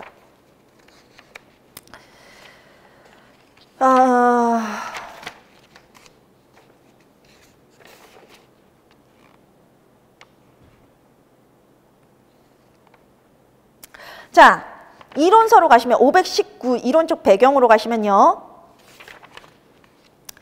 작품에 대한 객관적인 기술을 얘기하는 게 서술이고요. 분석은 작품의 구성 요소나 원리를 보는 건데 선, 색, 형태, 공간, 질감, 균형, 조화 등등을 보는 거예요. 이런 조형, 미술의 요소와 원리를 분석하는 거, 그런 관계를 하는 거예요. 재료는 안 들어가요. 기술에 해당하는 대표적인 질문입니다. 기술, 서술, 동의어고요. 그 다음에 그림 속에서 어떤 것들이 보이니 그림 안에서 보이는 것을 모두 다 얘기해봐. 이것도 기술, 서술에 해당하는 겁니다. 그럼 답은 정해졌네요. 분석에 해당하는 건 금붕어는 어떤 모습을 하고 있니? 그 다음에 평가나 판단에 해당하는 건 이 그림을 어디에 걸어두면 잘 어울릴까? 이네요. 그 다음에 선생님들 그 6번 보시겠습니다. 6번 가는요. 활동예간의 일부라고 합니다. 나와 나는 교사 저널의 일부예요. 물음에 답하라라고 되어 있는데 자 3호세 누리과정 예술경험 영역의 세부 내용에 제시되어 있는 기억에 해당하는 미술적 요소와 니은에 해당하는 미술적 요소를 찾으라 그랬는데요. 자 일반적인 내용에서 찾으라는 게 아니라 세부 내용에서 찾으라고 하고 있습니다. 그럼 우리 세부 내용을 잠깐 가도록 하겠습니다. 527페이지인데요. 예술 경험 영역에는 아름다움 찾아보기라는 내용 범주가 있습니다. 그 아름다움 찾아보기에 미술적 요소 탐색하기, 음악적 요소 탐색하기 등등이 있는데요. 거기에 보시면 음악적 요소가 세부 내용에 보시면 3세 세부 내용에는 색, 모양, 질감이 미술적 요소라고 하고요. 5세 내용에는 색, 모양, 질감, 공간 4가지를 얘기하고 있어요. 그 다음에 자 미술적 요소 세부 내용에 재료 있어요? 없어요? 없죠. 재료는 분석에 해당되지 않아요. 미술의 요소에 해당되지 않아요. 세부 내용도 그렇게 얘기하잖아요. 자, 그 다음에 음악적 요소 가시겠습니다. 음악적 요소에는 샘여림, 빠르기, 리듬 3가지가 있다라고 세부 내용에 3, 4세 세부 내용에도 5세에도 있네요. 교재 527, 528회로 되어 있죠. 그러면 이러한 미술적 요소에서 기억에 해당하는 거 보시겠습니다. 비가 손에 닿을 때의 촉감 느껴보기가 있는데 색, 모양, 질감, 공간 중에 어느 겁니까? 질감이죠. 질감이 어떤 감촉을 느끼는 거 아니겠습니까? 촉감을 느끼는 거. 그래서 기억에 해당하는 미술적 요소는 질감입니다. 자, 니은에 빗속에서 걸을 때와 뛸 때 나는 소리 비교하는 건데요. 걸을 때와 뛸 때 무슨 음악적 요소가 들어가 있습니까? 천천히 걸을 때와 빠르게 걸을 때의 어떤 소리 비교 어떤 겁니까? 천천히 빠르게 속도 아닙니까? 속도. 근데 이 속도는 시간의 하위 개념이거든요. 속도 나와 있네요. 자, 음악의 요소가 샘여림, 빠르기, 리듬 3가지가 세부 내용에 나와 있는데 제가 속도라고 말씀을 드렸죠. 속도와 빠르기는 동의어입니다. 그래서 답은요. 빠르기가 해당이 되네요. 세부 내용에 근거해서 답을 적으라고 했으니까요. 길포드 나왔습니까? 길포드가 제시한 창의성의 구성 요소 중 디귿에 해당하는 요인을 적으라고 했는데요. 자, 교재 529페이지에 보시면 창의성과 관련된 요소들이 나와 있습니다. 창의적 사고, 창의적 성향, 그 다음에 성향 두 가지가 나와 있는데요. 선생님, 길포드의 창의성의 구성 요소는 창의적 사고에 해당하는 저겁니다. 유창, 융통, 독창, 정교, 민감성으로 생각하시면 됩니다. 물론 길포드가 얘기한 건 6가지가 있지만요. 이론으로 가면은요. 그런데 이렇게 이론에 완벽하게 따라가지가 않고 저희가 이제 일반적으로 다시 길포드 이론으로 나온 걸 보면요. 유창, 융통, 독창, 정교, 민감이 5가지가 들어간다라고 합니다. 실은 민감을 빼기도 하죠. 민감을 빼기도 하는데 우리 교과서에 그 교육부 자료에 있는 대로 찾으시면 됩니다. 길포드가 제시한 창의성의 구성 요소 중 디귿에 해당하는 요인. 유아들에게 종이를 나눠주고 20분 동안 종이로 비를 표현하는 방법을 최대한 많이 생각해 보게 했어요. 그런데 주어진 시간 동안 최대한 많이 생각해 보는 건 유창성입니다. 융통성은요, 한 가지 방법으로 사용되는 것을 여러 가지 방법으로 사용할 수 있는 거예요. 그게 융통성이고요. 주어진 시간 내에 가능한 한 많은 것을 생각해 보는 건 유창성인데요. 저희가 529페이지에 보시면 특정한 문제 상황에서 가능한 한 많은 아이디어나 반응을 생각해내는 게 유창성이라고 교육부 자료에서 얘기하고 있죠. 그래서 답으로 되는 건 길포드가 유창성을 창의성의 구성 요인으로 말하기도 했거든요. 그래서 그게 들어갑니다. 유창성이고요. 정의는 그대로 쓰시면 됩니다. 교육부의 정의를 그대로 쓰시면 되는데 한 문제나 상황에 대한 다양한 아이디어를 제시하는 것이다. 그렇게 쓰시면 됩니다.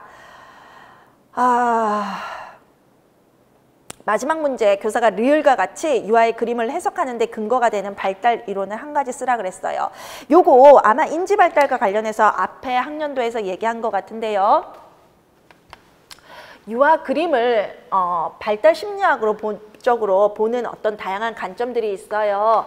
저희가 이제 기존에 나왔던 건 인지 발달론적 관점인 것 같은데요. 인지 발달론적 관점에 의하면요, 유아는 알고 있는 거, 지금 보고 있는 게 아니라 지각하고 있는 게 아니라 자신의 인지구조에 있는 알고 있는 것을 그림으로 그린다. 그래서 나무 속의 나이테나 뿌리가 눈에 보이지 않지만 내 머릿속에 인지구조에 있기 때문에 그것을 그림으로 나타난다. 그게 인지발달에 근거한 근거에서 미술을 해석하는 관점입니다. 그리고 정신분석학에 의해서 해석할 수도 있는데 선생님 정신분석 아시죠? 무엇입니까? 아이들이 내면에 억압된, 무의식적으로 억압된 욕구를 그림으로 표현한다, 밖으로 표현한다. 그게 정신분석학적 개념입니다. 그러면 우리 아이 한번 보겠습니다. 다에 나오는 내용을 보면요. 어제 활동과 연결해서 오늘은 비 오는 풍경을 그림으로 표현해보는 활동을 했어요. 주연이는 빗속을 걸어가는 가족의 모습을 그렸는데 유독 형만 종이 기퉁이에 아주 작게 그렸어요. 지난번 활동에서도 형을 생략하거나 까맣게 칠해놓아 형과의 관계에 문제가 있지 않나 했습니다.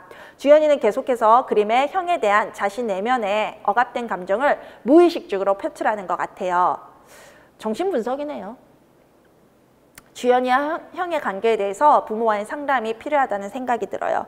우리 아이들은요, 분출되지 못한 욕구나 혹은 어떤 상처, 정서적인 상처들을 받았을 때요, 무의식의 세계에 차곡차곡 쌓아놓는 게 있다라고 합니다. 이것이 어느 순간 자기도 모르게 표출된다라고 하죠. 이것이 정신분석학에 근거한 프로이드의 이론인데요. 형에게 문제가 있고 형을 까맣게 그리고 생략하게 하는 거, 형에게 문제가 있기 때문에 자신의 어떤 억압된 감정을 무의식 속에 있던 것들을 그냥 표출하는 거 아니냐 이렇게 얘기를 했거든요. 정신분석적 관점이죠. 그래서 근거가 되는 발달 이론은 정신분석 이론이 답입니다. 7번 문제 가시겠습니다. 7번 문제.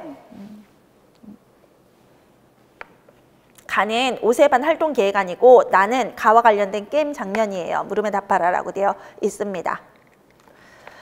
문제 소문제로 가시겠습니다. 무엇을 물어보고 있습니까? 3호세 누리과정 수학적 탐구학이라는 내용 범주가 있습니다. 그 내용 범주에서 기억에 해당하는 세부 내용을 쓰라라는 답이 있습니다. 문제가 있습니다. 그리고 거기 가에서 한 가지 기준으로 분류한 자료를 다른 기준으로 재분류해 본다는 세부 내용이 있는데요. 이게 만호세 세부 내용이죠. 재분류. 그것과 관련된 교사의 발문을 찾아 쓰라라고 하네요. 일단 기억에 해당하는 세부 내용 먼저 찾아보도록 하겠습니다. 기억에 해당하는 거. 빨간 사과는 모두 몇 개니? 5세래요. 5세. 5세 반 계획 아니에요. 근데 빨간 사과가 모두 20개 아니에요? 20개? 그거가 관련된 세부 내용, 5세형 세부 내용을 찾아야 되겠죠. 자, 534페이지 보십시오. 자연탐구 영역에 수학적 탐구학이라는 내용 범주가 있습니다. 거기에는 수화연산의 기초개념 알아보기라는 내용이 있는데요. 거기에 보시면 5세형 세부 내용에 이런 것이 있습니다. 20개가량의 구체물을 세어보고 수량을 알아본다. 아까 빨간 사과가 20개 있었지 않아요? 그쵸? 각각 20개라고 하니까 빨간 사과가 20개 있었고 교사가 빨간 사과 모두 몇 개니? 라고 물어봤으니까 20개를 세는 거였네요. 그래서 그것이 해당하는 세부 내용이 되겠네요. 그리고 재분류와 관련된 교사의 발문은 한 가지 기준으로 분류한 다음에 또다시 다른 기준으로 분류해보는 게 재분류인 건데요. 거기에 보시면 사과와 대추, 사물의 그 종류로 나누고요. 다시 이미 나눈 사과를 빨간과 초록으로 나눠볼래라고 했어요. 자, 그러면 첫 번째는 과일의 유형으로 분류한 다음에 그 과일을, 그중에 사과를 다시 색으로 분류를 나눴죠. 이게 재분류입니다. 그래서 그것이 답이 되겠네요. 사과와 대추로 나누고 나눈 사과를 다시 빨간과 초록으로 나눠볼래. 나의 디귿에서 비고스키의 이론에 따른 비계에 해당하는 거. 아, 이것도 참... 선생님, 비계가 뭡니까? 비계 설정은 뭐고요? 비계와 비계 설정. 제가 참 재밌는 게 우리의 이론을 정확하게 알기 위해서 영어도 정확하게 공부를 해야 된다는 게 참 재밌습니다. 거기에 보면 비계의 영어 철자가 스코폴딩이라고 나왔죠. 선생님, ing입니다. 이 ing는 동사입니까? 명사입니까? 저희가 동사 뒤에 ing를 붙여서 현재 진행형 동사를 만들기도 하고요. 동사 뒤에 ing를 붙여서 동명사라는 명사 형식으로 만들기도 합니다. 한마디로 스코폴딩 이 ing는 동사 역할을 할 때가 있고 명사 역할을 할 때가 있다라는 겁니다. 한마디로 비계와 비계 설정이, 비계는 도구를 말해요. 도구.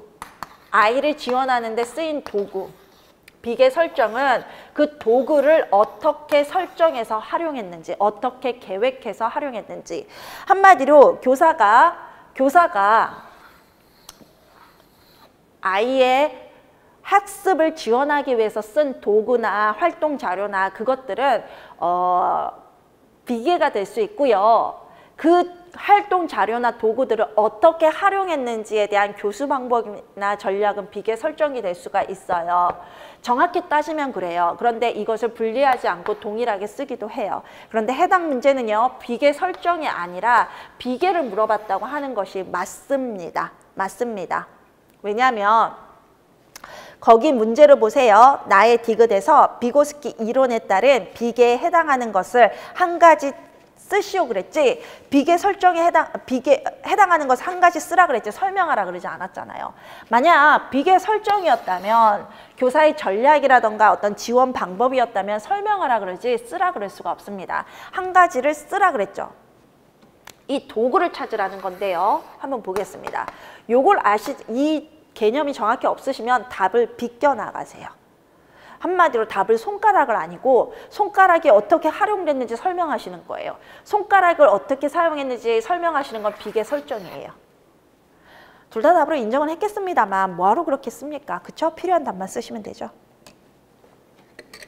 나의 디귿을 보시면 지호가 주사위 2개를 동시에 던지고 난 2개랑 6개가 나왔어. 6개에서 2개를 빼면 5개네.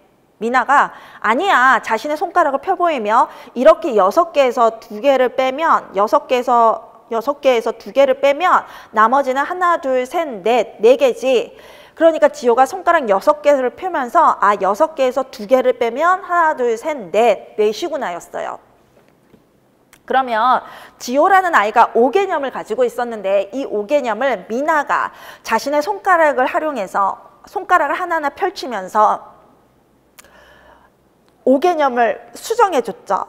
그럼 지호는, 미나라는 어떤 유능한 아이가 지호의 능력을 현재적 발달 수준을 잠재적 수준으로 높여준 비계 설정에 해당이 돼요. 그러면 여기에서 미나라는 아이가 이 손가락을 펴고 접으면서 가르쳐준 비계 설정 말고 이 비계 설정을 사용하기 위해 쓴 비계는 뭡니까? 도구는 손가락 아닙니까? 손가락? 근데 여기서 왜 비계 설정이 아니라 비계를 썼을까요? 손가락만 쓰라고요. 그래서 이 미나가 손가락이란 도구를 사용했죠. 그래서 답은 비계는 손가락이고요. 비계 설정을 설명하라라고 나왔으면 미나가 손가락 6개를 펴서 2개를 접어서 나머지가 4개가 남았음을 하나하나 접어서 가르쳐 준 거. 그렇게 길게 설명을 하셔야 되는데 뭐하러 그렇게 길게 설명을 하십니까? 비계에 해당하는 것은 손가락이 답입니다. 만약 선생님들께서 이 손가락이 아니라 이 손가락을 어떻게 활용하는지 설명하는 것을 답으로 하셨다면요. 비계와 비계 설정을 모르고 있었다. 이 차이를 몰랐다. 한마디로 이론을 80%만 알고 있었고 100% 모르고 있었다. 그런 뜻입니다. 유아들이 니은과 같이 수량을 인식하는 것을 지칭하는 용어 한 가지와 리을에서 다이와 미나가 수량 비교할기 활동에 사용한 방법을 한 가지 각각 쓰라라고 되어 있습니다. 니은 한번 보시겠습니다. 니은 뭡니까?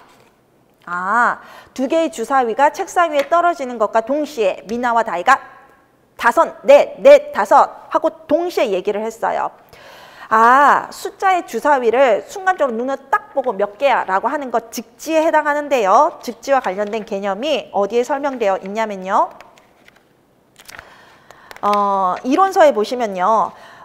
538에 보면 즉지와 어림세기 2가지를 설명하고 있죠. 즉지와 어림세기는 아이들 수세기와 관련된 능력인데요. 반드시 알아두십시오. 즉지는 5개의 구슬이 딱 떨어질 때 5개다 라고 알 수 있는 거고요. 어림세기는 대략적으로 수량을 예측하는 거. 한마디로 9개의 구슬이 떨어졌을 때 10개의 정도의 구슬이 있어 라고 대략 얘기하는 걸 어림세기라고 하는데요. 옛날에 수학 개념을 굉장히 정확하게 가르쳐주는 거, 구구단을 암기하는 게 중요했던 시기에서는 즉지를 아이들의 유아기 수학교육과 관련해서 강조를 했었습니다. 그런데 지금은요. 계산기라는 컴퓨터라는 아주 유용한 기구가 있지 않습니까? 도구가 있지 않습니까? 그래서 우리가 지금 수학에서 이건 유아뿐만 아니라 전체 수학에서 즉지보다 어림세기를 더 강조한다라고 합니다. 그러니까 대략 얼마 그 감각을 있는 게 중요하지 정확하게 몇 개 이런 즉지보다는 어림세기가 더 중요하다라는 게 지금 수학학자들의 입장입니다. 그래서요. 아이가 딱 보고 몇 개 정확히 얘기할 수 있는 거는 즉지인데요. 즉지이죠. 즉지. 그 다음에 니은과 같이 수량을 인식하는 것 지칭하는 용어 즉지이고요. 리을에서 한번 보십시오. 다이와 미나가 수량 비교하기에 활동에 사용한 방법인데요. 자, 우리가 과일을 세워서 누가 더 많은지 보자라고 했더니 미나와 다이가 동시에 과일 그린 카드를 각자 하나씩 바구니에서 꺼내놓으면서 하나하나 얘기했어요. 동시에 하나하나 하고 난 이제 없어요 했어요. 그러면서 남아있는 걸 보면서 난 남았어. 미나는 난 이제 없어. 다이는 남았어. 내가 하나, 둘, 셋이나 남았어. 내가 너보다 3개가 더 많아. 자, 선생님 보세요. 우리 아이들이요. 각자 바구니가 있었고 각자의 바구니에 있는 그림 카드를 하나씩 꺼내놓으면서 하나 이렇게 맞춰봤어요. 그쵸? 이게 뭐예요? 1:1 대응이에요. 1:1 대응은요. 유아들의 수학 개념과 관련해서 기본이 되는 관점입니다. 1:1 대응은 수세기에서도 나오고 분류에서도 나오고 축정에서도 나오고 모든 거에서 다 나오는 게 1:1 개념인데요. 그 수개념, 유아의 수개념 획득 단계, 피아제의 발달 단계 교재에 나와 있죠. 요거 알아보도록 하십시오. 그런데 1:1 대응에 대해서 일단 설명을 드리자면요. 2 집단이 있어야 됩니다. 그리고 2 집단에 여러 이제 항목들을 하나하나 매치시키는 걸 1:1 대응이라고 하는데요. 얘는 이것과 얘는 이것과 얘는 이것과 이렇게 대응시키는 걸 저희가 1:1 대응이라고 합니다. 그래서 애들이 하나하나 이 바구니는 2개 각자 가지고 있었고 그 바구니에서 하나씩 해보면서 매치를 시켰잖아요. 그러면서 내 거는 없고 안 남았고 네 거는 남았어. 몇 개 남았어? 3개 더 남았어. 그래서 내가 더 많은 거야 라고 하는 건데요. 이건 1:1 대응의 방법을 하나하나 2 집단의 것들을 하나하나 대응시키면서 수를 비교해 본 방법입니다. 1:1 대응이라고 하고요. 또 하나 짝짓기라고도 합니다. 2개는 동의어이기 때문에 같은 용어이기 때문에 짝짓기를 쓰시든 1:1 대응을 쓰시든 상관은 없습니다. 8번 가시겠습니다.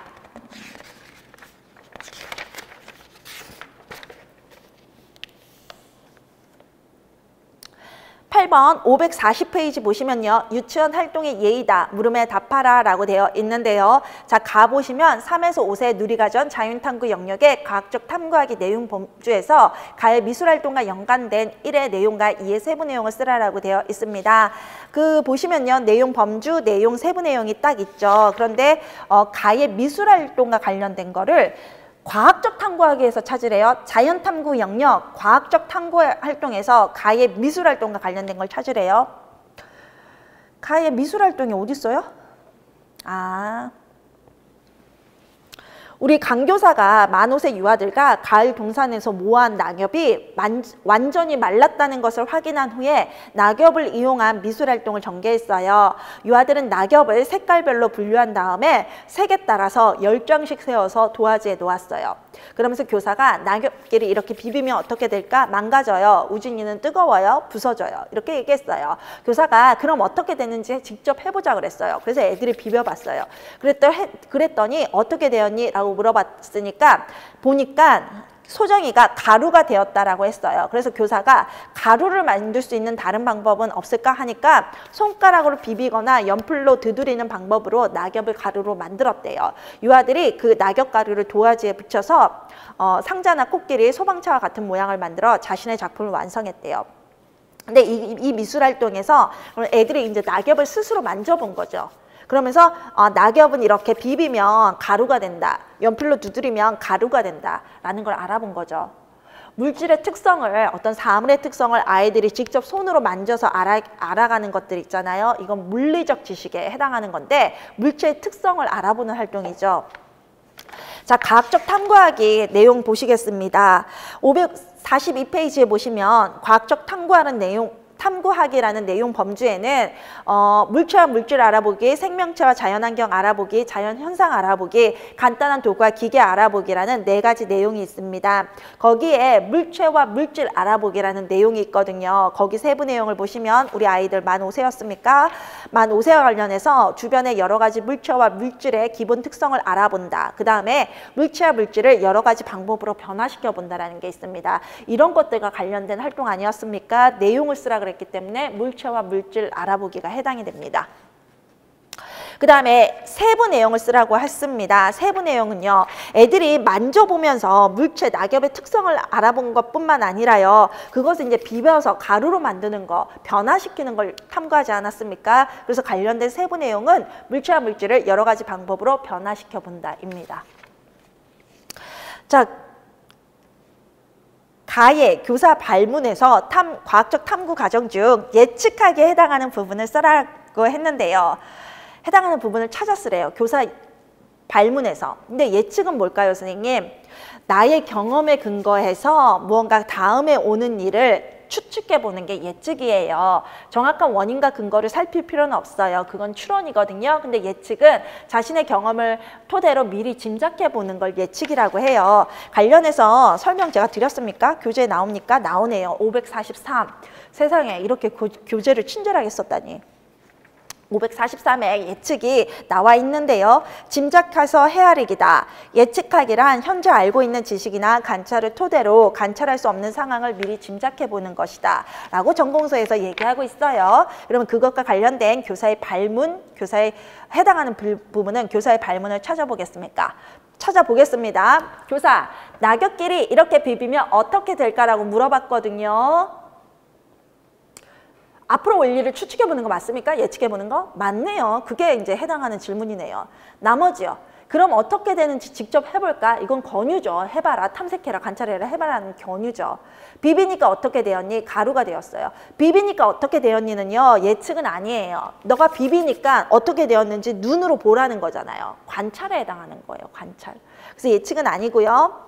가루를 만들 수 있는 다른 방법은 없을까는 대안 찾기예요. 대안. 왜냐하면 이건 예측이라기보다는 우리가 이제 손으로 비빈 거 말고 다른 방법을 찾아보자. 이건 다른 대안은 없는가 찾아보자예요. 그래서 교사의 언어적 발문 중에서, 교사 발문 중에서 예측하기에 해당하는 건 낙엽끼리 비비면 어떻게 될까? 그 다음은 이 질문이 되는 것 같습니다. 그 다음에 나에서 나타나는 하영이와 민수에게 부족한 과학적 태도를 나타내는 용어를 써라 그랬고 그 이유를 설명하라 그랬어요. 그런데 교재에 보시면 과학적 태도가 전공서에서 아주 잘 설명되어 있는 걸 제가 교재에 그대로 실었죠. 보시면 과학적 태도에는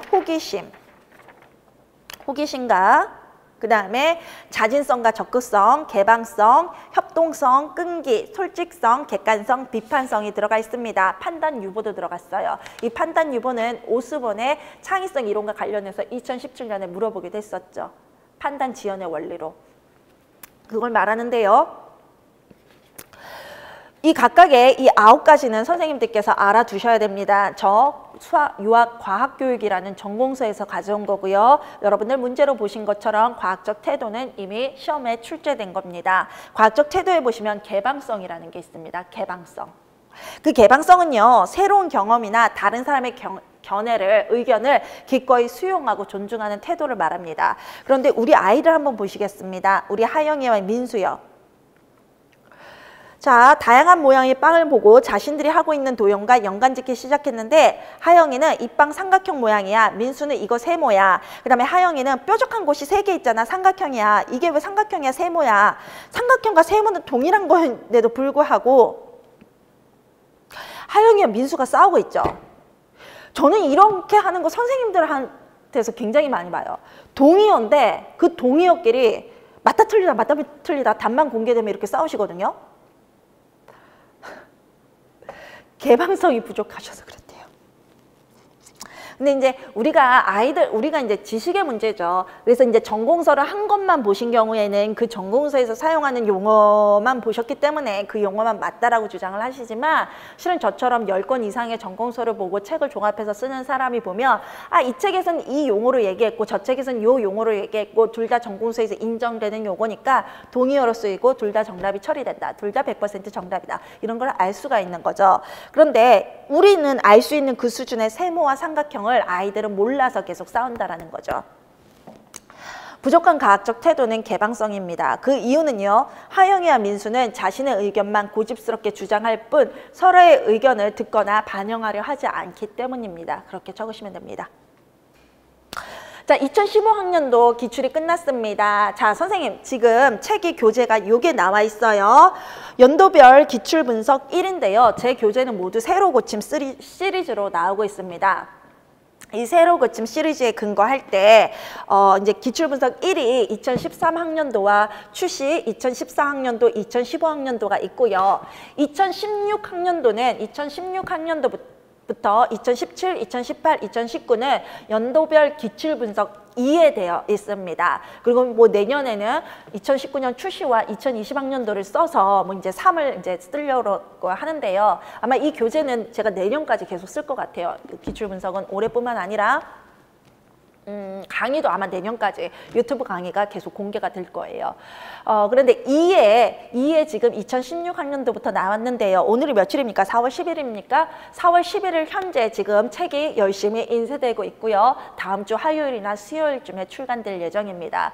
현재 고시마당에 가시면요. 예약 판매가 되고 있습니다. 그래서 책을 가장 먼저 받고 싶으신 분들, 조금 이제 기다림 없이 받고 싶으신 분들은 지금 고시마당 사이트에 가서 주문하시면 책이 출간되자마자 선생님들께 택배로 보내줄 겁니다.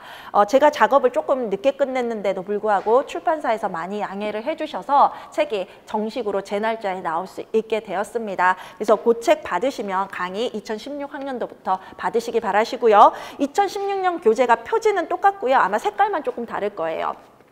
근데 2019학년도 연도별 기출분석 2를 보시면 2018학년도 최종 합격자의 답안, 논술 답안이 실려 있고 그 다음에 또한 2019학년도에 20점 만점을 받으실 3분의 답안지가 실려 있습니다.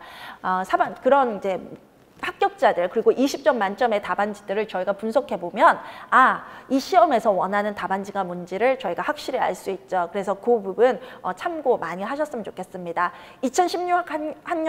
2016학년도 기출분석에서 뵙도록 하겠습니다. 감사합니다.